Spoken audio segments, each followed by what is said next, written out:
Dice Público Jesús que el gobierno de Ayuso utilizó la ley de presupuestos de 2022 para cambiar 6 artículos de la ley de Hacienda de la Comunidad de Madrid. Entre ellos, el que le permitió utilizar remanentes de tesorería de la agencia al cargo de las residencias públicas de ancianos para pagar facturas de la sanidad privatizada. Ese mismo año, hasta 191 millones de euros. Según ese artículo modificado, en situaciones excepcionales, esos remanentes pueden ser transferidos a otros departamentos. Manuel, ¿y esto? Te pido concisión, pero te pregunto, ¿y esto? Parece una cuestión muy técnica, pero yo creo que es fácil de explicar. Antes de reformar la ley, los remanentes de tesorería se consideraban recursos propios, no se podían transferir. La agencia que gestionaba las residencias no habría podido transferir el dinero para que se destinase a otra entidad o a otras empresas. Se cambia la ley y meses después de cambiarse la ley, ya se traspasan 191 millones que terminan en manos de Quirón y del Grupo Rivera. Y unos años más tarde, otros 60 millones. En total, 250 millones que antes de la reforma legal no habrían podido salir de la agencia, el AMAS, que es como se llama, que gestiona las residencias, y que gracias a esa reforma legal sí que han podido salir y que han terminado básicamente en manos del Grupo Quirón. Y, bueno, yo creo que es muy relevante el momento en que se produce, ¿no? Justo después de la pandemia que arrasó con la vida de miles de personas que vivían en las residencias madrileñas. Manuel, gracias por acompañarnos. Enseguida conectaremos con Antón Losada. Gracias, Manuel. Buen fin de semana. Os pido un titular sobre esto. Un titular a cada uno. Si me dais un titular, es posible. Cada uno. Pablo, dinero de las residencias a la sanidad privatizada. La derecha entiende que lo público es un dispositivo que sirve para hacer millonarios a sus amigos. Lo hemos visto con el hermano de Ayuso, lo hemos visto con su pareja. Están en política para delinquir. Hugo, a mí me parece que no es tan grave lo que es la transferencia entre partidas, sino a lo que destina esa partida, ese dinero que ha puesto en la partida para la sanidad, porque va a privatizar la sanidad. Yo soy defensor de la cooperación público-privada, pero creo que lo que está haciendo Isabel Díaz Ayuso es privatizar, porque ha puesto todo un hospital público a que sea manejado, gestionado por una empresa privada. Eso es una cosa diferente a la cooperación público-privada que yo defiendo. Pero creo que, en fin, eso es lo grave. Eso es lo grave. La colaboración público-privada, Villarroya. Bueno, pero es lo que yo defiendo. Pues mira, Villarroya. El artículo entero. Miseria pública, ganancia privada.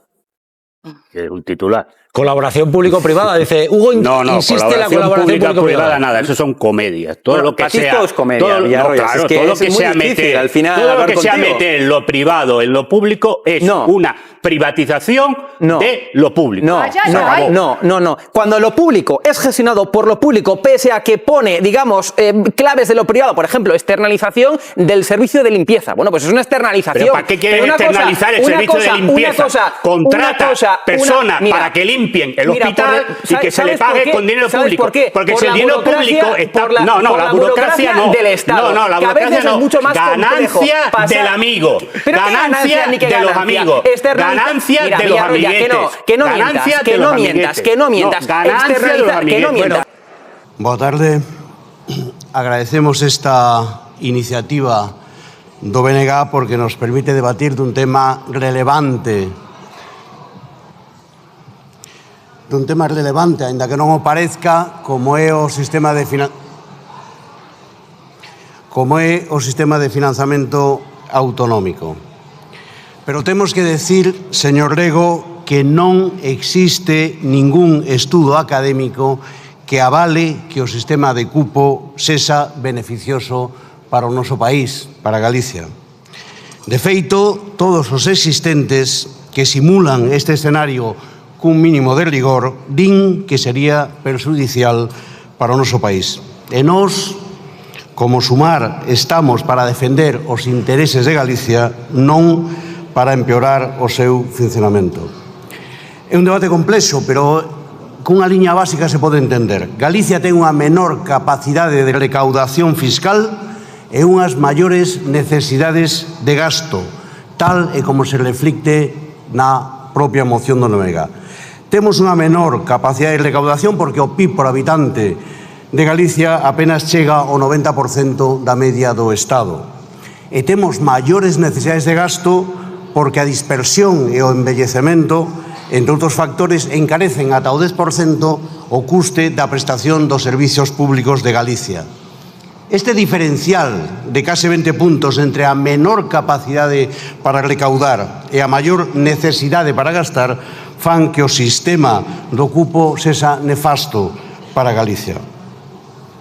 Ten razón o deputado Rego cando di que o sistema de financiamento autonómico está caducado no ano 2014, cando gobernaba o Partido Popular con maioría absoluta nesta Cámara e tamén en moitas comunidades autónomas.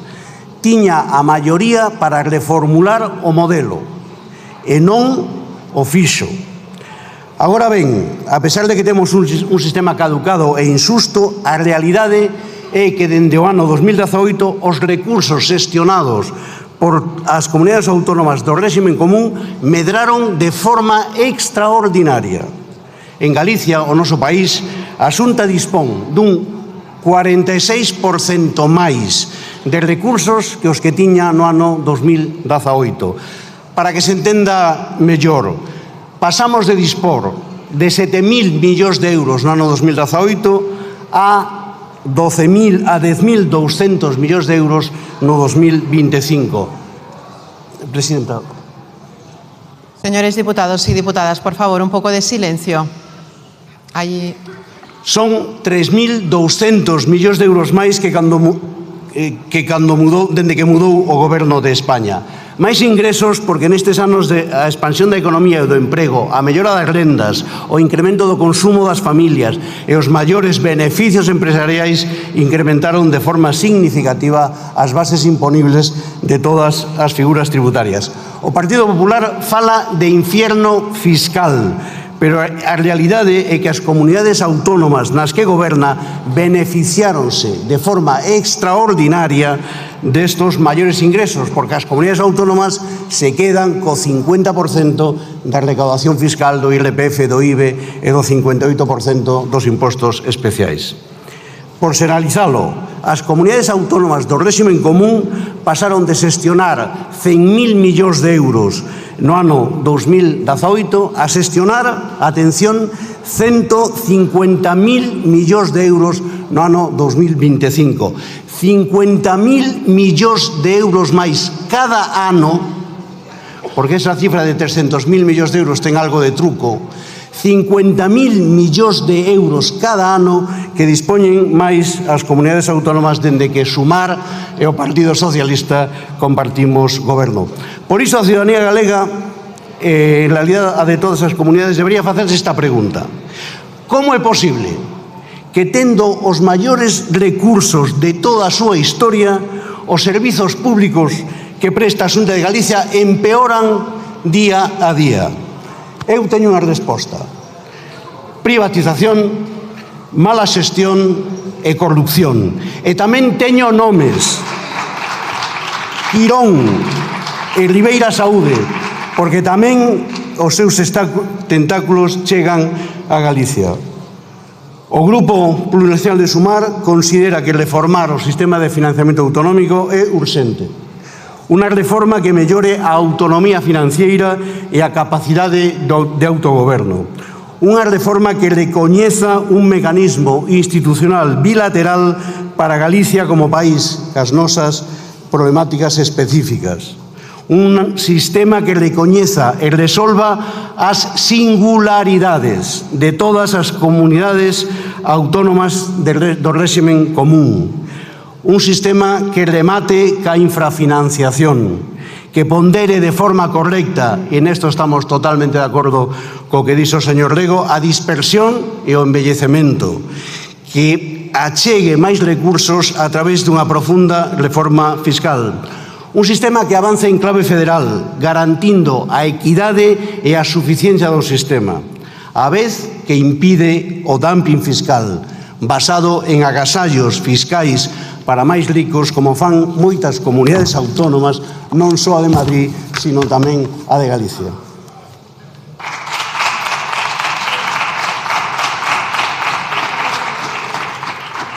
Muchas gracias, señor Lago. Por el Grupo Parlamentario Vox tiene la palabra el señor Sánchez García.